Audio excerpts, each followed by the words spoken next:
ખરેખર હમણાં એક જણો આમ ગુજરી ગયો, હા ગુજરી ગયો ને ઉપર ભગવાન પાસે ગયો.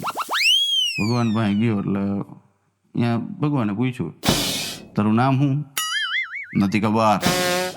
એમ નહીં કે ક્યાંથી આવ્યો? નથી ખબર. ટાઈડમાં જવાબ આપે, કારણ કે હું વહેલો ઉપાડી લીધો થોડો, બરોબર. આમ લગ્ન હતા ને ઉપાડ્યો એટલે ભગવાને આમ ગોટે સડી ગયેલા કે સારું આને કરવું શું. એટલે 2-3 વસ્તુ ભગવાન તોય પૂછી. તારા બાપાનું નામ? નથી ખબર. તારી માનું નામ? કે નથી ખબર. તારી ઘરવાળીનું નામ? કે સંપા. હા ને ભગવાન દાંત કાઢ્યા હોય કે કેમ કે આને ફોર્મેટ માર્યું તોય વાયરસ રહી ગયું. નામ ગણીને ભૂલાતું નથી આખી જિંદગી. સંસ્કાર લક્ષ્મીનું સદન છે ગુજરાત અને સંસ્કૃતિનું શ્રેષ્ઠ ધન છે ગુજરાત. અરે કેમ અભિમાન ન લે યાર ગુજરાતીઓ, જેમનું વાલું વતન છે ગુજરાત. એટલે ગુજરાતમાં બેઠો છું અને હાસ્યની વાતો સાહેબ અઢળક તમારા માટે લઈને આવ્યો છું. ત્યારે ખરેખર આમ હું હાઈસ્કૂલમાં પ્રિન્સિપાલ છું, ભલે તમને લાગતું નહીં હોય પણ છું એમ. હા, સરકાર કાયદેસર પગાર આપે. એટલે આમાં મૂળ મારે શું 7:30ની સ્કૂલ છે. છોકરો 9 વાગે આવ્યો એટલે હું ખીજાણો, મેં કીધું ઓય 7:30નો ટાઈમ છે, 9 થયા. છોકરો આણો મીડિંગ કે સાહેબ તમારે મારી ના ન જોવી, નિશાળ ચાલુ કરી દે, વહેલા મોડું થાય, આને મારે ભણાવવાનું. હા, અને અમારે થોડુંક શું છે કે આમ ડેવલપ થતો એરિયા છે. એકચ્યુઅલી ભારતનો વિકાસ થઈ ગયો છે પણ અમારે હજી ડેવલપ થાય છે. એટલે મેં એક છોકરાને ચિઠ્ઠી લખીને મોકલી. મેં કીધું વાલીશ્રીને માલુમ થાય કે બાળકને નવડાવી ધોવડાવીને મોકલો. એટલે બીજે દી છોકરો આવ્યો અને હામી ચિઠ્ઠી લઈને આવ્યો. મેં કીધું શું છે? મને કે વાલીએ મારા ઘરે ચિઠ્ઠી મોકલી. બોલાય તો એમાં લખ્યું હતું એ કે માસ્તર સાહેબને માલુમ થાય કે અમે એને ભણવા મોકલી છીએ, હું ગોવા નહીં. તમે આને ભણાવો એ કે હું ગોમાં આને મારે ભણાવવાને. અને ખરેખર બાળકોની વાત નીકળે. ગામડામાં હું રહ્યો છું, તમે કદાચ ગામડા જોડાયેલા છો. ગામડામાં જે રહેતા હોય ને એ લોકોને ખબર હોય કે ગામમાં એક જ માસ્તર હોય અને એને આખું ગામ ઓળખતું હોય ને આખા ગામના એ પાછા મેઇન હોય. હવે જે કાંઈ પ્રશ્ન કરવાના હોય ને એ સાહેબને જ પૂછવાના હોય એટલે આખું ગામ ઓળખે. હવે ઘટના એ થઈ કે એક દી અમારે હું નાનો હતો, મારો જન્મ બહુ નાનપણમાં થયો. હા, એટલે મારું બાળપણ ગામડામાં વીત્યું. એટલે હું સ્કૂલમાં જતો હતો, હું ભણતો હતો. તો એમાં બરાબર અમારે એક છોકરો ધનો કરીને મારો ભાઈબંધ છે, એ હારે ભણે. તો એ 2-4 દીથી સ્કૂલે નહોતો આવ્યો ને. તો એમાં બરાબર ગામમાં સાંજના સમયે દાદા અને એ બે નીકળ્યા. તે દાદા ને ધનો બે હાલ્યા આવતા હતા. એમાં એના દાદાએ કીધું કે ધના તું હંતાઈ જા. કે કેમ? કે તું 2-3 દીથી સ્કૂલે નથી ગયો ને, આમ જો સામે તારા સાહેબ આયલા આવે, આઈને મારશે. અને પેલા મારવાની છૂટ હતી એટલે ધનો તો આમ સાઈડમાં હંતાઈ ગયો, એક શેરીમાં વયો ગયો અને ત્યાંથી અવાજ માર્યો કે દાદા. કે હા. એ કે તમે હંતાઈ જાઓ. કે કા? એ કે મેં એમ કીધું મારા દાદા ગુજરી ગયા. પછી જે દાદો ગોટે સીધો છે વેલા એ કહેતો નથી, એક તો મોઢામાં ફર્નિચર નહીં. અને ખરેખર આ સ્કૂલની વાત નીકળે. હમણાં એક છોકરાને ઊભો કર્યો. મેં કીધું ઊભો થઈને ઊભો થતો, ઊભો થયો. કે બોલો સર. મેં કીધું તાજમહેલ કોણે બનાવ્યો? મને કે કેમ બરોબર નથી બન્યું? અરે મેં કીધું બરોબરનો દીકરો તામાં કોણે બનાવ્યો એ કે. અને ખરેખર સાહેબ આ તાજમહેલની વાતો તો કરીએ છીએ લાઈવમાં, પણ શિવાજીને મહારાણા પ્રતાપને સાહેબ ભૂલવા ન જોઈએ, એ કાંઈ યાદ રાખજો. અને મેં કીધું છોકરા છે અમારા ભૂકા કાઢી નાખે એવા. કારણ કે હમણાં બરોબર ક્લાસમાં આમ કોઈ દી જવાનું હોય નહીં મારે, પણ હું બીજા ધોરણના ક્લાસમાં ગયો ને તો એને ટીચર ભણાવતા હતા. એટલે મેં કીધું મેડમ શું ભણાવો છો? એટલે કે સર ગાયનો નિબંધ ભણાવું છું. મેં કીધું વાહ સરસ, લાવો આજ હું ભણાવું. હવે સાહેબ તમને ખબર છે હાઈસ્કૂલમાં પ્રિન્સિપાલ ને એ બીજા ધોરણમાં ક્લાસમાં જઈ અને ભણાવે તો હું ભણાવે. તો મેં કીધું હવે ગાયના નિબંધમાં તો હોય શું એમ. એટલે મેં ખાલી લખી દીધું એટલું. મેં કીધું છોકરાઓ લખો, ગાયને 4 પગ હોય છે, ગાયને 4 આંચળ હોય છે, ગાયને 2 શિંગડા હોય છે, ગાયને પૂંછડું હોય છે, ગાય આપણને દૂધ આપે છે. આટલું લખાઈને હું વયો ગયો ને બીજે દિન ટીચર રોતા આવ્યો. મને કે સાહેબ હાલો કાઉં થયું? મને કે છોકરા ગાયથી આગળ નથી વધતા. અરે મેં કીધું પણ એવું ન હોય બેન, આગળ ભણાવો ભૂલી જાય. મને કે ના સાહેબ તમે હાલો. હું તો ગયો ક્લાસમાં, એક છોકરાનો ઉભો થાય, સિંહનો નિબંધ બોલ. કે સર સિંહ છે એ જંગલનું હિંસક પ્રાણી છે, શિકાર કરીને ખાય છે. તો એ ઘણી વાર ગાયનો શિકાર કરે છે. તો ગાયને 4 પગ હોય છે, ગાયને 4 આંચળ હોય છે, ગાયને 2 શિંગડા હોય છે, ગાયને પૂંછડું હોય, ગાય આપણને દૂધ આપે છે. મેં કીધું આ સિંહનો થયો ગાયનો થયો, બીજાનું ઉભો કર્યો. ભાઈ તું ઉભો થતો ઉભો થયો, બોલો ને સર. મેં કીધું તું વાઘનો નિબંધ બોલ. કે સર વાઘ છે ને એ જંગલનું હિંસક પ્રાણી હોય છે, એ શિકાર કરીને ખાય છે, એ આપણું રાષ્ટ્રીય પ્રાણી છે. મેં કીધું વાહ સરસ. મને કે એ ઘણી વાર ગાયનો શિકાર કરે છે તો ગાયને 4 પગ હોય છે, ગાયને 4 આંચળ હોય છે, ગાયને 2 શિંગડા હોય છે, ગાયને એક પૂંછડું હોય, ગાય આપણને દૂધ આપે. કોઈ બે જા મેં કીધું આ શું થયું બધું. છેલ્લે નિરાયતે બેઠો તેને ઊભો કર્યો, બેટા ઊભો થા, વડાપ્રધાનનો નિબંધ બોલ, આમાં ગાય નો આવે. અને ઊભો થયો હોય, સર હા મને કહે છે ને નરેન્દ્ર મોદી આપણા દેશના વડાપ્રધાન છે. મેં કીધું વાહ સરસ. પછી મને કે ગુજરાતી છે. મેં કીધું વાહ એથી સરસ. પછી મને કે સર એ છે ને નાના હતા ને તો એના પપ્પાને ચાની હોટલ હતી. મેં કીધું વાહ સરસ. એ ચા બનાવવા ગાયનું દૂધ વાપરતા. ગાયને 4 પગ હોય છે, ગાયને 4 આંચળ હોય છે. સાહેબ હું ક્લાસ મૂકીને ભાઈ ગયો. મેં કીધું આને ભણાવવા જ નથી. હું ક્લાસ મૂકીને વહી ગયો ને પછી ઘટના એ થઈ કે 2 દિવસ ટીચર નો આવ્યો. એટલે મેં ફોન કર્યો. મેં કીધું બેન આ મારાથી કંઈ ભૂલ થઈ ગઈ કે શું છે, આ તમે આવતા કામ નથી. એટલે એને ફોનમાં જ મને કીધું, મને કે સર દવાખાનામાં છું. અહીંયા શું કરો છો? કે કાંઈ નહીં, હું સ્કૂલની બહાર નીકળી તો ગાયે ઢીક મારી. પછી મેં એને ફોનમાં કીધું, મેં કીધું બેન ગાયને 4 પગ હોય છે, ગાયને 4 આંચળ હોય છે, ગાયનું દૂધ પીજો હમા થઈ જાઓ. એટલે સાહેબ ખાલી કહેવાનો અર્થ એ છે હાસ્યના માધ્યમથી કે આજે ગાયને બચાવવાની જરૂર છે. ગૌશાળાઓની અંદર ગાયો છે. ખરેખર પહેલાનો સમય એ હતો કે આપણે એક ગાય ઘરે રાખતા હતા, એની જગ્યાએ અત્યારે સાહેબ ગૌશાળાઓમાં ગાયો જોવા મળે છે. પણ જો નહીં બચાવો કે એના માટે થઈને કદાચ દાન નહીં આપો તો એટલું તો 100% છે કે એક દી મ્યુઝિયમમાં તમારા દીકરાઓને બતાવવી પડશે કે બેટા આને ગાય કહેવાય ને આનું દૂધ અમૃત. એટલે બને ત્યાં સુધી સાહેબ ગાયને બચાવવાનો પ્રયત્ન કરજો. બાકી તો મારા એકવાર લગ્ન થયા હતા, હા એક જ વાર થયા, અને મારી આમ હગાઈ થઈ ત્યારે હું આમ જોવા ગયો હોય ને ભાઈ, અમે જોવા ગયો એટલે મેં સૌથી પહેલાં જે લોકો જોવા ગયા હોય એને ખબર હોય. અને ત્યારે તો હજી આપણી શરૂઆત હતી, હું ગામડામાંથી આવતો હતો, રાજકોટમાં નોકરી હજી તો શરૂ થઈ હતી. એ વાત કરી દઉં, લ્યો હું રાજકોટમાં આવ્યો ને તો એમાં બરાબર ઘટના એ હતી કે અહીંયા એક રૂમ રાખી, કારણ કે ત્યાં અમારો પગાર 5,000 ફિક્સ હતો. તો એક રૂમમાં માંડ પોહાય એમ હતું, ખાવું ને રૂમ રાખવી ને બધું. એટલે કીધું એક રૂમ રાખીએ તો સસ્તામાં સસ્તી રૂમ રાખી. તો મેં કીધું કે 1,000 રૂપિયા કે રૂમ ભાડું લઈ. મેં કીધું કાંઈ વાંધો નહીં, 1,000 તો 1,000. પછી કીધું કમાવું તો સારું રાખશું. તો એ 1,000 રૂપિયામાં મેં રૂમ રાખી અને ઘટના એ બની કે હું રાતે હું ને ઉંદેડા હુવા નહોતી. ઠેકડા મારે ઓ સાહેબ, જાણે બોલો ઓલો નાટકમાં બેઠા હોય અને આમ સર્કસમાં બેઠા હોય ને જેમ ઓલા ઠેકડા મારતા હોય ને એમ ઠેકડા માર્યો. એટલે મેં તો 2-3 દિવસ સહન કર્યું. પછી મેં એના રૂમવાળા માલિકને ફોન કર્યો. મેં કીધું ભાઈ આ રાતે ઉંદેડા ઠેકડા મારે, આમાં મારે હું કેમ? તેને મને ફોનમાં જવાબ બહુ સારો આપ્યો. મને કે મોટા 1,000 રૂપિયામાં ઉંદેડા ઠેકડા મારે, કે ઐશ્વર્ય રાય ન આવે. મેં કીધું ખરો હો તું. અને મેં કીધું મારે પછી તો જોવાનું ચાલુ થાય, નોકરી મળે એટલે તો સ્વાભાવિક છે કન્યાય મળે. અને અમારો સમાજ મોટો એટલે મને બરાબર એક ગામડામાં જોવા માટે મોકલો. મને કે ભાઈ તારે જોવા જવાનું છે. મેં કીધું વાહ સરસ, જોઈ આવી. અને આપણું પહેલી વાર જતા હતા, થોડુંક અમારા સમીરભાઈ બધા મિત્રોએ પૂછ્યું કે ભાઈ આમાં હોય શું એમ. એટલે એણે અમુક પ્રશ્ન જવાબ મને કીધા કે આવી રીતે પૂછવાનું હોય, એમાં બીજું કાંઈ ન હોય. અને સાહેબ એ જે ઘટના બની છે ભૂકા કાઢ નાખે. ગામડામાં ગામ, ઊંડાણનું ગામ, હાવ દેશી કન્યા, હું હાઈસ્કૂલમાં અને એ અભણ. પછી એમ થયું કે હાલો કાંઈ વાંધો નહીં, આપણે ભણાવી લેવું. માન મેળ પડે, 12 ગામની તો ન લઈ આવી, કારણ કે હવે બધા આમથી લઈ આવે બીજા રાજ્યમાં. એના કરતાં સારું કીધું આપણે આઈને મળી જાય તો. એટલે કે જે મળે આપણે કન્યાથી કામ છે ને. અને ગયો હું તો સાહેબ. અને તમને ખબર છે કે સામે ખુરશી મૂકાણી, 2 જણા બેઠા. ડાયરેક્ટ વાત કરું તો બેમાંથી એક આમ જવાબ નો આ બોલાતું નહોતું, ખાલી આમ જો આમ થાય, આમ ક્રોસમાં હું જોતો તો નહીં સામું, પણ મારાથી બોલાતું નહોતું કે આને હું કેવું એમ. એટલે હિંમત નહોતી આવતી, મૂળ હિંમત હજી નથી આવતી. હા, પણ ત્યારે તો હાવ નહોતી આવતી એમ, કારણ કે આપણે પહેલી વાર જોવા ગયા હતા. એટલે આમ કરતો હતો. એમાં વળે તો હિંમત કરીને પૂછ્યું. મેં કીધું તમારું નામ શું છે? મને કે મારું નામ આ. નામ નહીં કહું કારણ કે આપણું ગોઠવણું નહોતું. નો ગોઠવણ નામ કેમ કહ્યું? એટલે એમ કે તમારું નામ શું છે? મને કે આ. ઓકે. પછી પાછો એને મને પૂછ્યું, મને કે તમારું નામ? મેં કીધું મારું નામ આ. ઓકે, એટલું આવેલું. પછી તોય પાછું વિચાર કરતા હું પૂછું. એટલે મેં વળે હળવેક દઈને પૂછ્યું. મેં કીધું તમારે આમ કંઈ હોબીઝ છે? મારાથી ઇંગ્લિશમાં પૂછાઈ ગયું હોબીઝ છે. એટલે એને મારે આમ કાતર મારીને જોયું, હોબી એટલે શું? એટલે મેં કીધું શોખ છે કંઈ તમને શોખ? હા એ કે શોખ છે ને. મેં કીધું શું છે? એ કે શેરી પોદરા ઉપાડવાનો છે ને સાણા થાપવાનો છે અને છોકરા રમાડવાનો છે. મેં કીધું આને શોખ કહેવાય? ખરેખર આમ શોખ થઈ ગયો કે આવા શોખ ક્યાંથી લઈ આવ્યા. હવે આપણે પહેલી વાર હતા એટલે બીજું કંઈ બોલાય નહીં.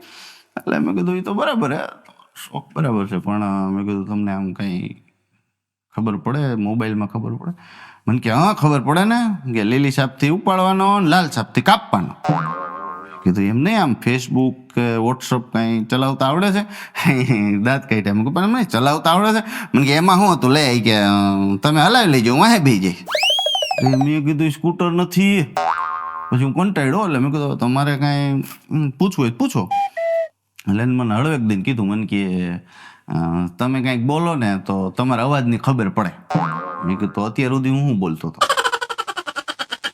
તો હું કંઈ બીજું કંઈ કરતો હતો? બહુ જ બોલતો હતો આમ. અને આ તો તોય વાત કરો ને એમ. કીધું હવે બીજી કંઈ વાત છે નહીં, છતાંય તમારે કંઈ પૂછવું? મને કે તમે શું કરો છો? મેં કીધું હું બસ છોકરા ભણાવું છું. સારું સારું કે આપણા છોકરાને બીજી નિશાળમાં મૂકવા નહીં. અરે મેં કીધું ભાઈ ગોઠવવા વાતો દે, અને હું શું કામ કરું અને વાંઢો રહું. મેં કીધું પણ આ તો ન જ કરું, એ મનમાં બોલ્યો હતો. હા પણ પછી મેં એને કીધું કે બીજું કાંઈ તમારે પૂછવું હોય પૂછો. એટલે મને કે એ તો બરાબર. પછી મને એમ થયું કે હું નાનો કલાકાર તો શું જ, કીધું આને ગાતા આવડે ને તોય આપણું હાલ છે. એટલે મેં એને પૂછ્યું, મેં કીધું આમ તમને ગાતા આવડે? મને કે હા લે ગાતા આવડે ને. મેં કીધું શું આવડે? મને કે લે બધું આવડે. મેં કીધું એકાદ સંભળાવો. હા ને સાહેબ, એને જે ગીત ઉપાડ્યું છે મારું ધનુર ઉપડી ગયું. અને એને જે ગીત ઉપાડ્યું કે બાઈજી હામી રે શેરીમાં એક પોદરો ફરતો કરો ને કુંડળો વસમાં ખોહો ને હાઠીકું વળતા લેતા રે જઈશું. મેં કીધું બસ આટલું ઘણું. હવે તમારે કંઈ પૂછવું છે? મને કે હા તમે એમ નહીં એમ હજી શું કરો છો? મેં કીધું હવે હું ભણું છું, હજી મારું આમ નોકરી ચાલુ છે, પણ હું હજી આગળનું ભણું છું, મને મજા આવે છે. એટલે મને કહે તો કાંઈ વાંધો નહીં, તમે તમારે ભણજો, આપણું ગોઠવાય તો હું કાંઈ તમારા ચોપડા નહીં ફાડ નાખું. હું સાહેબ બારી ટપીને વયો ગયો. મેં કીધું આ ચોપડા પાડ નાખે નહીં, પેલા હું વયો છું. પછી ગોઠવાઈ ગયું મારું, ગોંડલમાં કાયદેસર થઈ ગયું છે. હા એટલે નકર વળી પાછા માગા આવશે તમે બાકી છો. થઈ ગયું. હા અને 17 વર્ષ થઈ ગયા મારા લગ્ન થયા નહીં. એટલે મેં હમણાં મારા ઘરના કીધું હતું તું મારી એકેય વાતમાં સહમત નથી થતી, હું પાગલ છું. મને કે આ વાતમાં સહમત છો લ્યો. અમારે એવું થાય, એવું કંઈ નથી ને. હવે તો આ બ્યુટી પાર્લરનો સાહેબ જમાનો હોય પડ્યો, એકદમ આમ પપ સ્ટાઇલ વાળેલી આમ. એટલે મેં વળી પૂછ્યું, મેં કીધું ઓય આ શું છે? આ કાંસ ઉઈ ગયું એવું લાગે છે, આના હરખા વાળ કર. મને કે તઈ હું વિચારું છું ગધેડો કેમ વાય વાય ફરે. બંધ જ કર્યું. અને ખરેખર આ તો વાત નીકળી એટલે કરી દઉં સાહેબ. કારણ કે હરેક પુરુષ છે ને, તમે એને પૂછો એ ઘરની બહાર છે ને આમ સિંહની જેમ રખડતો, ઘરમાં જ બકરી ડબે થઈ જાય. મેં અમારો ઓલો ધનો છે ને એને પૂછ્યું, મેં કીધું ધના ઘરમાં કેમ બકરી ડબે થઈ જાય? બહાર તો તું સિંહ હોશ. મને કે મોટા ઘરમાં સિંહ જ છું તો કે મારી માં દુર્ગા માં સવાર થઈ જાય. તો સાચું. અને દુર્ગા માવડા ખરેખર જે લોકોને આમ બોલાવ્યા છે ને એ સાંભળવા નથી આવ્યા. લાઈ જવાનું છે તો કે નહીં. હવે તો જે બકા સ્ટાઇલ ઉપડી જાનું બકાન, ઓહો ભૂકા કાઢ નાખ્યા ખરેખર. અને પતિ પત્નીની વાત નીકળે સાહેબ, ભૂકા કાઢ નાખે એવો વિષય. કારણ કે આમ તમે હાઈલા જતા હતા ને હમણાં, એક પતિ પત્ની અહીંયા કુવા પાસે બોર્ડ માર્યું, 1 રૂપિયો નાખો મનની ઈચ્છા પૂરી કરો, આટલું લખ્યું હતું. એટલે ઓલા પતિને એમ થયું કે મારી એક નાનકડી ઈચ્છા છે, પૂરી થાય તો હું વાંધો. તે બિચારે હળવેક દિન આમ કરીને આમ રૂપિયો નાખ્યો ને તે વાહે પત્ની આવેલી આવતી હતી. એને એમ થયું કે લાઈન મારી નાનકડી ઈચ્છા છે 1 રૂપિયા પૂરી થતી હોય શું વાંધો એમ. એટલે સ્ત્રી સહજ સ્વભાવ એટલે એ બિચારી આમ ચેક કરવા ગઈ કે રૂપિયો બરોબર જાય છે કે નહીં એમ. તે વળી આમ નજીક જઈને નાખવા ગઈ ને તેમાં પગ લઈશરો ગઈ કુવા. તે ઓલો બહાર ઉભો કે આટલી જલ્દી ઈચ્છા પૂરી થઈ ગઈ. એટલે આને કોઈ સરનામું ન પૂછતા મને નથી. એટલે આ મૂળ પતિ પત્નીના મુદ્દા મારે તમને કહેવા છે. હમણાં 2 બહેનો બેઠા બેઠા વાત કરતા હતા. એટલે એક બેને બીજા બેનને કીધું કે મારા પતિ તો સાક્ષાત દેવતા છે, દેવતા. તો બીજી કે લે હાય હાય મારે તો હજી જીવતા છે. કીધું એનો જીવતો જ છે પણ એ ભગવાન જેવો છે એમ કહે છે. અને ગુજરાતી ભાષાની મજા છે. હમણાં 2 ભાઈઓ વાતું કરતા લ્યો ને, બહેનોની ક્યાં વાત કરું. 2 ભાઈઓ વાતું કરતા હતા ને એમાં એક ભાઈએ બીજાને કીધું કે મોટા તારી ભાભી તો સાક્ષાત દેવી છે, દેવી. બીજો આળા મળી કે મોટા આપણે દેવી. હાવ દેવાનું કહેતો. ઓલો કે એમ નથી યાર. એટલે મેં કીધું ને ગુજરાતી ભાષાની મજા છે. હમણાં એક જગ્યાએ બોર્ડ માર્યું હતું, ડોસીમાનું દવાખાનું. એ તો આ ડોસીમાનું દવાખાનું શું છે? મેં વળી પૂછ્યું, મેં કીધું આ ડોસીમાં કઈ આવશે? ઓલા ભાઈ મને કે હું ડોસીમાં? ડોસીમાનું દવાખાનું. મેં કીધું લખ્યું તો છે ડોસીમાનું દવાખાનું. મને કે જુદું વાંચી ડોક્ટર સીમાનું દવાખાનું. કીધું ને ગુજરાતી ભાષાની મજા. હમણાં વિદેશ જવાનું થયું તો અહીંયા એક જગ્યાએ બોર્ડ માર્યું હતું, થોમસ એન્ડ પટેલ બ્રધર્સ. મેં જગ્યાએ જઈને પૂછ્યું, મેં કીધું ભાઈ પટેલ છો? મને કે હા. ગુજરાતી? મને કે પ્યોર. મેં કીધું વિદેશમાં? મને કે આપણું જામી ગયું. તો બહુ સારું. ખરેખર હું તો એમ કહું તમે લોકો વિદેશ જાજો, ખર્ચો કરીને પણ જાજો. શું કામ? કારણ કે અહીંયા જે પ્લેનમાં બેહો ને તો અહીંયા જે તમને એક પાત્ર જે પુરુષોને ગમતું હોય, એની તો કંઈક મજા જ અલગ છે. એ પછી વાત કરું, પણ જો પેલા ખરેખર કહી દઉં, આ વિદેશ જાઉં ને એમાં વાંધો નથી. આ ઓલો પટેલ એન્ડ થોમસ હતો ને એને મેં વળી પૂછ્યું, કારણ કે ગુજરાતી ક્યાંય પાછા જ નથી પડ્યા. એક શેર બજારમાં જ આપણા કાગળિયા થઈ ગયા, ત્યાં સમજાતું નથી. બાકી ગુજરાતી સાહેબ ક્યાંય પાછો નથી પડ્યો. તો મેં વળી ઓલા પટેલને પૂછ્યું, મેં કીધું આ પટેલ બ્રધર્સ રાખ ને, આ પટેલને થોમસને ભેગો શું હળગાવ્યો? કાઢ નાખ. મને કે તું જાને. મેં કા? મને કે પૈસા બધા થોમસ જ રોક્યા છે, આપણે તો મોજ જ કરીએ છીએ. મેં કીધું ખરો ગુજરાતીઓ. અને મેં કીધું ગુજરાતી ક્યાંય પાછા જ નથી પડ્યા. હમણાં અમે પ્રોગ્રામમાં જતા હતા એરપોર્ટ ઉપર, વિદેશનું એરપોર્ટ, એમાં અમેરિકાનો પ્રવાસ હતો, સાંઈરામભાઈ દવે અમે બધા હારે. તો એમાં ઘટના એ બની કે અમારે મંજીરાવાળો છે, તો એને ઓલું બુધાલાલ તમાકુ ખાવાની ટેવ. તો અહીંયા એરપોર્ટ ઉપર ઊભો ઊભો આમાં બનાવતો હોય છે. હવે એને ઓલું આ ચૂનો આવે ને, વિદેશીઓની તકલીફ મોટી એ છે કે ચૂનો, હવે ચૂનાનું અંગ્રેજી તમને નહોતું આવડતું. એટલે એ ઓલો ચૂનો આમ નાખ્યો ને તો ઓલો વિદેશી જોઈ ગયો કે આ નક્કી ડ્રગ્સ. એટલે એને આવીને પૂછ્યું ને આવડો આમાં બનાવે. એટલે એને ઇંગ્લિશમાં પૂછેલું કે gentleman how do you do? એટલે આ ગોટે ચડ્યો, કારણ કે આને ઇંગ્લિશ નો આવડે. હવે આને ગુજરાતીમાં વાંધો હતો. એટલે ઓલા પૂછ્યું, ફરી વાર પૂછ્યું કે gentleman how do you do? આ કે જય શ્રી કૃષ્ણ. પછી જે લોકો તમાકુ ખાતા હોય ને ખબર હોય, તાલી ન પડે ને ત્યાં સુધી મજા ન આવે. એટલે આમાં બનાવીને એને તાલી મારી તો ઓલે પાછું પૂછ્યું કે gentleman how do you do? હા કે ઉડ્યું તું ઉડ્યું. હવે અમારે ભેગો રહેવાનો તો ત્યાંથી વયો ગયો, આના ભેગું નહીં ભેગું થાય. અને મેં કીધું ગુજરાતી ક્યાંય છે પાછા નથી પડ્યા. અમે દુબઈના એરપોર્ટ ઉપર સ્ટોપ ઓવર્સ હતો, ત્યાં અમે બેઠા હતા. હાવ મા બાપ વગરના જેમ છોકરા બેઠા હોય એમ લાઈનમાં બેઠા હતા, કારણ કે અહીંયા તો કોઈ ઓળખે નહીં કે આ કલાકાર છે ને હું છે ને, કાંઈ વાતું કરવા કોઈ આવે નહીં. અમે આમ નિરાંતે બધા બેઠા હતા. અને તમે વિદેશ જાઓ તમે જોજો, આમ ભાતૃભાવના છે ને તમને બસ સ્ટેન્ડ ને રેલવે સ્ટેશનમાં મળે. હા, સ્લીપરમાં જાવ તો એ મળે, બસમાં હોય તો મળે, પાછું એસી કોચમાં એ ન મળે, પ્લેનમાં ન મળે. ત્યાં તો બધા આમ પોતપોતાનું આમ ખાતા હોય જોઈને. અને ઓમાં તો આપણે આ થેપલા ને સૂંદો ખાતા હોય બીજા નહીં દે, મોટા લે ખાવું છે.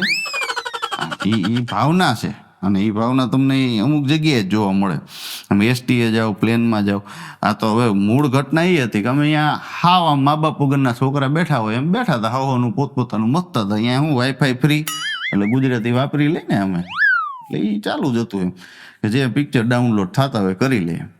તેમાં બેઠા બેઠા છે ત્યાં અવાજ આવ્યો, ખારી સિંગ દારિયા. એટલે કીધું એરપોર્ટ ઉપર ખારી સિંગ દારિયા કોણ વેચે? તો પાછો અવાજ આવ્યો, આમ જોતા હતા ને કોણ છે, તો પાછો અવાજ આવ્યો કે ખારી સિંગ દારિયા. અમે તો ઊભા થઈ ગયા. અમે કીધું ભાઈ કોક છે ગુજરાતીઓ, આપણો ખારી સિંગ દારિયા અહીં કોણ વેચે? તમે ગોઈતો ને તો સામેથી આવેલો આવતો, તમે બોલાયો અહીંયા ગુજરાતી છો? મને કે હા યાર ગુજરાતી જ છું. મેં કીધું પણ આ ખારી સિંગ દારિયા અહીં વેચાય? આપણે અત્યારે ક્યાં ગુજરાતીઓ પહોંચ્યા છે, અને એરપોર્ટ ઉપર ખારી સિંગ દારિયા, તને શરમ નથી આવતી? આપણે વડાપ્રધાન વાળા કહેવાય. એ કે ભાઈ બીજું બધું રહેવા દો, કે તમે ગુજરાતી છો? આ તો ગુજરાતી જ છું ને. મને કે આ બતાવો તો આ ગેટ નંબર 70 ક્યાં આવે? અરે એ કે જેને પૂછવું એ બધા ઇંગ્લિશમાં જ કહે છે યાર. એટલે એને બુદ્ધિ દોડાવી કે ખારી સિંગ દાળિયા રાયડું નાખું ને તો એકાદો ગુજરાતી તો કોક તો ગાળ્યું દેવા ઊભો થાય જ. એટલે મૂળ કીધું ને એમ કે ગુજરાતી ક્યાંય પાછા નથી પડ્યા. અને હું કામ પડવું જોઈએ?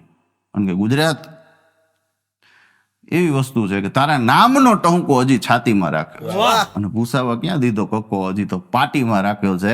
અને મલક કઈ કેટલાય ખૂંદ્યા, ધૂળ કઈ કેટલી ચોટી, ને મારો ધબકારો હજી ગુજરાતી, ધબકારો હજી ગુજરાતીમાં રાખ્યો છે. ને ખરેખર ગુજરાતીઓની વાત નીકળે. અને મોંઘવારી અત્યારે સાહેબ ભૂકા કાઢ નાખે એવી. તો હમણાં અમારે એક જગ્યાએ ઘટના એ હતી કે નક્કી કરવામાં આવ્યું કે ભાઈ આપણે કંપનીએ નક્કી કર્યું કે આ વખતે જે બોનસ છે દિવાળીનું એ બધાને છોકરા કેટલા છે ને એના ઉપર આપી, પગાર ઉપર નહીં. કાંઈ વાંધો નહીં, જેમ કરો એમ. એટલે કંપની તો ઘણા બધા વર્કરો 500 ઉપર વર્કરો કામ કરે, એટલે કંઈ શેઠને જ બધી ન ખબર હોય. એટલે અમારા ધનોય પાછો એમાં નોકરી કરે. એટલે બધાએ લખ્યા, કોઈ 4 લખ્યા ને કોઈ 5 લખ્યા ને કોઈ 3 લખ્યા ને કોઈ 7 લખ્યા ને કોઈ 8 લખ્યા. ના પહેલાં તો 12 હતા ને. હા, ક્રિકેટ ટીમ જ ઘરે હતી અને ખરેખર બહુ સારું હતું. તમે જો એક છોકરું સાચવીને રાખવું પડે, એ પાછો આપણને દાટી મારતો હોય, વયો જાય છો, લટકી જાય છો. અને પહેલાના સમયમાં હું એ કોઈ મા બાપને બીક જ નહોતી. જ્યાં હોય હાંજે ખાવા આવી જાય ગણી લેવાના, ઓકે 12 છે રેડી, હવે જ્યાં હું હોય હુઈ જાય. મા બાપને એટલે ચિંતા નહોતી. 12 હતા, એકાદો બધા લટકી જાય ક્યાંય પેદ નથી પડવાનો, તો 11 થાય એમ, તો કાલથી 11 ગણશું એમ. એટલે આ મૂળ ઘટના. એટલે હવેના છોકરા શું થઈ ગયા, 1 1 2 2 થઈ ગયા. એટલે છોકરાને સાચવવા પડે અને મા બાપ પ્રેશરમાં આવી ગયા. એટલે હું તો એમ કહું વધારે જો, ભલે જે થવું હોય થાય. હવના નસીબ લઈને હવ આવે છે અને કરવાનું એ જ કરવાના. પણ ઓલી કંપનીમાં બધા લખાયું ને તે અમારે ધનાએ 3 લખાય. એટલે કોઈ પૂછ્યું કે ધનાભાઈ કાયદેસર ન લખાવો કે તો એ કે 2 3 વધારે લખાવો ને, આપણે બોનસ વધારે આવે ને. એ કે તમારા લગ્ન થઈ ગયા હે ને કે અહીં તો એ જ નથી, આ તોય 3 લખાયો. આ લગ્ન કર્યા વગરના 3 ના બોનસ લઈ જાય. આ ગુજરાતી. હવે મેં કીધું ને તમે ક્યાંય મેળ જ નથી પડતો. અને ખરેખર હમણાં એક જણો આમ ગુજરી ગયો. હા ગુજરી ગયો ને ઉપર ભગવાનમાં આવી ગયો. ભગવાન પાસે ગયો એટલે અહીંયા ભગવાને પૂછ્યું તારું નામ શું? નથી ખબર. એમ નહીં કે ક્યાંથી આવ્યો? નથી ખબર. ટાઈડમાં જવાબ આપે, કારણ કે હું વહેલો ઉપાડ લીધો થોડો, બરોબર. આમ લગ્ન હતા ને ઉપાડ્યો એટલે ભગવાને આમ ગોટે ચડી ગયેલા કે સારું આને કરવું શું. એટલે 2 3 વસ્તુ ભગવાન તોય પૂછી. તારા બાપાનું નામ? નથી ખબર. તારી માનું નામ? કે નથી ખબર. તારા ઘરવાળીનું નામ? કે સંપા. હા ને ભગવાન દાંત કાઢ્યા હોય કે કેમ કે આને ફોર્મેટ માર્યું તોય વાયરસ રહી ગયું. ચટણીના નામ ગણીને ભૂલાતા નથી આખી જિંદગી. કારણ કે આમાં શું છે કે ગુજરાત ભારતીય અને વિદેશવાળાઓને આપણે 7 જન્મ સુધી એક ને એક પત્ની માગીએ છીએ. હમણાં એક પતિ પત્ની મંદિરે ઊભા હતા ને, ત્યાં પત્નીએ કીધું કે હે ભગવાન મને 7 ને 7 જન્મ સુધી આ ના પતિ દઈ જાય, એટલે હું મૂળ પાછો ટ્રેન ન કરવું એમ બીજા જન્મમાં. અને છેલ્લે પતિ ઊભો તો એ પ્રાર્થના કરતો હે ભગવાન આ મારો 7મો જન્મ હોય. વિદેશમાં ભારતમાં ફરક એટલો છે કે વિદેશવાળા એટલો બધો પ્રેમ કરે, એટલો બધો પ્રેમ કરે, એટલો બધો પ્રેમ કરે, એટલો બધો પ્રેમ કરે ને એટલે એનો પહેલા એક જ જન્મમાં પૂરું થઈ જાય. અને આપણે શું થાય, ખબર પ્રેમ કર્યો બપોર બાંધીને બેઠા. આપણે મૂળ એમાં 7 જન્મ સુધી ખેંચાઈ જાય. બાકી ભગવાન 1 વર્ષનો જ કોટા આપ્યો છે. બહુ પ્રેમ કરશો ને પતિ પત્નીને જાય. અને જેટલી બહેનો સાંભળે છે કહી દઉં કે હાટીને પ્રેમ કરવા માંડે ને એટલે સમજવું કે આને છેલ્લો જન્મ કરવો. અને ખરેખર ભગવાન છે ને તમને જેટલું કામ આપ્યું ને 100 વર્ષની ગણતરી આપ્યું. 100 વર્ષ તારું આયુષ્ય અને તારા એટલું કામ કરવાનું છે. એટલે 100 ઉપર જે જીવે એ બોનસ હોય. પણ 100 વર્ષનું કામ નક્કી કરીને આપ્યું હોય, તમે જેટલી ઝડપથી પતાવો ને એટલે વહેલા એટલે ઉતાવળ ન રાખવી, મૂળ નિરાયતે હાલવું. હા, અને ફોર્મેટની વાત નીકળે છે, ભગવાનની વાત નીકળે. હમણાં એક જગ્યાએ છાપામાં જાહેરાત આપી, રેતી માટે મળો. એટલે રેતી માટે મળો ને તો એમાં એક જણો ગયો કે સાહેબ શું કરો? કે રેતી માટે મળો એમ લખ્યું તમે? તો કે હા. એ કે અમારે ઘરવાળી નથી રહેતી. કે એમ રેતી નથી, હવે આ રેતી કપચીની વાત છે. એટલે કે ચોખવટ કરો ને. હમણાં એક જગ્યાએ બરાબર આમ ફ્લેટ જોવા અમારો ધનો ગયો તો એણે કીધું કે ફ્લેટનું મોડલ બતાવ્યું, ભાઈ આ ફ્લેટ છે તમે જોઈ લ્યો. એટલે એણે ફ્લેટ જોયો કે ના બરાબર આ ટાઈપના બનશે 2 BHK. એટલે કે એને જોઈને બધું નક્કી કરી લીધું. તો કે હવે આપણે ફ્લેટ કન્ફર્મ કરીએ. કે કાંઈ વાંધો નહીં લઈ લ્યો. તો કે એમ નહીં, પૈસાનું કંઈ બાનું આપતા જાવ એમ. બાનું કાલ લઈ આવતો તો કે હાલશે. તો ધનો બીજે દી બેન બાપુજીને કપડાં લઈને ગયો, ઓલા ટેબલમાં ઢગલો કર્યો ઓલા બિલ્ડર પાસે. એટલે કે આ શું છે કે એ કાંઈ નહીં કે બાના નહોતા બાપુજીનું લેતો. બાના એટલે પૈસાની વાત છે. એટલે મૂળ આ વસ્તુ છે. હમણાં બરોબર 2 શેઠ નોકર કામ કરે નોકર બે કામ કરતા હતા ને એટલે બે શેઠે વાત કરી કે મોટા નોકરમાં ભટકી ગયા. હજુ આ હે ને બ્લેક ઉમર નામની કોમેડી છે. આ પેલા આવશે પછી સમજાય શું છે. જોક્સમાંથી જોક્સ નીકળે ને એ આ બ્લેક ઉમર. હા તો એમાં સાહેબ ઘટના એ બની કે આ બે જણા મૂળ વાત શેઠ કરતા હતા કે મોટા નોકરમાં ભટકી ગયા. તો ઓલો કે હુંય ભટકી ગયો. કે કેવી રીતે? કે જો હું મારા નોકરને બોલાવ. એટલે એને એમ કીધું ચંદુ અહીંયા એટલે ચંદુ આવ્યો. બોલો શેઠ. એ કે હાલે 1000 રૂપિયા ફોર્ચ્યુનર લેતો. જી શેઠ. હું કઈ વયો ગયો. એટલે શેઠે કીધું છે ને નથી આઈટમ. કે 1000 રૂપિયા ફોર્ચ્યુનર લેવા જાય. એ કે તું મારા નોકરને તો જોજી ડૂચા કાઢ નાખે એવો. લાવો જ માર્યો. એ કે લાલજી આવ્યો. બોલો શેઠ. એ કે જા ઘરે જઈને જોઈએ તો હું છું કે નહીં એમ. ભલે શેઠ. હું વયો ગયો. છે ને તારા કરતા છે ને. હવે આ બે નોકર મૂળ લાલજી ને ચંદુ બે ભેગા થઈ ગયા ખેટલા બાપા. ખેટલા બાપા ચા પીતા પીતા કે કીધું કે શું હાલે? કે કાંઈ નહીં શેઠમાં ભટકી ગયા. કે કેમ? એ કે 1000 રૂપિયા દઈને મને એમ કહે છે કે તું ફોર્ચ્યુનર લેતા. હવે નહીં ખબર ન હોય કે આજ રવિવાર છે શોરૂમ બંધ હોય. ઓલો કે મોટા આવે કે હું તારા કરતા ભટકી ગયો. કે કા? એ કે અહીંયા ઓફિસે બેઠા હે અને મને એમ કહે ઘરે જઈને જોઈએ તો હું શું કે નહીં. અહીંયાથી ફોન ન કરી લેવાય ઘરે. સમજાતી દાંત કાઢ. કારણ કે આમ હું ઘણાને આજ હસવું આવે, અમુકને કાલ આવે, અમુકને નાતા નાટા ટપો પડે. અને બધા કોઈ હોના લેમ્પ ન હોય, અમુક શાલીની ટમકડી હોય, ધીમે ધીમે થાય. હા એટલે આ મૂળ સમજવાની વાત છે. અને મુદ્દો નીકળે સાહેબ પતિ પત્નીની વાત કરતો ત્યાંથી આગળ આલું. પતિ પત્નીની વાત આવે ને એટલે સાહેબ આમ હું મારા ઘરવાળે બે નીકળ્યા મંદિરે જતા. તમે મંદિરે જતા ને એમાં એક બેન હામાં આવ્યા એટલે બેને હળવેક દઈને મને કીધું કે તેજસભાઈ કોક દીક અમારા જીવનમાં આવો. એટલે મેં કીધું બેન હમણાં તો પ્રોગ્રામ રહીએ છે, ટાઈમ મળે ત્યારે આવીશ એમ કરીને હું વયો ગયો. પછી 2 દી મારા ઘરવાળી મારી યાર ન બોલી. આ ન બોલી ને હું ગોટે ચડી ગયો. મેં કીધું તું શું કામ નથી બોલતી? કંઈ મારાથી કંઈ ભૂલ થઈ ગઈ, કંઈ તકલીફ છે? મને કે ના ના એવું કાંઈ નથી. કે મેં કીધું તો છે શું? એ તો કે તમે કેટલાના જીવનમાં છો? અરે મેં કીધું હું તારા એકના જીવનમાં જ છું. મને કીધું ઓલા બેન તો કહેતા હતા જીવનમાં આવો. અરે મેં કીધું એના એપાર્ટમેન્ટનું નામ જીવન છે ને અહીંયા આવવાનું કહે છે. તું પેલા હરખું જો. અને ખરેખર હું મેં કીધું રાજકોટમાં હું જ્યારે રહેવા આવ્યો ને ત્યારે બધી જગ્યાએ બોર્ડ માર્યા હતા. સ્વસ્તિક કો આ સોસાયટી નામ, રંગુપન કો ઓ આ, છોટુનગર કો ઓ આ. એટલે સારું મને એમ આ કો ઓ હા શું હોય છે?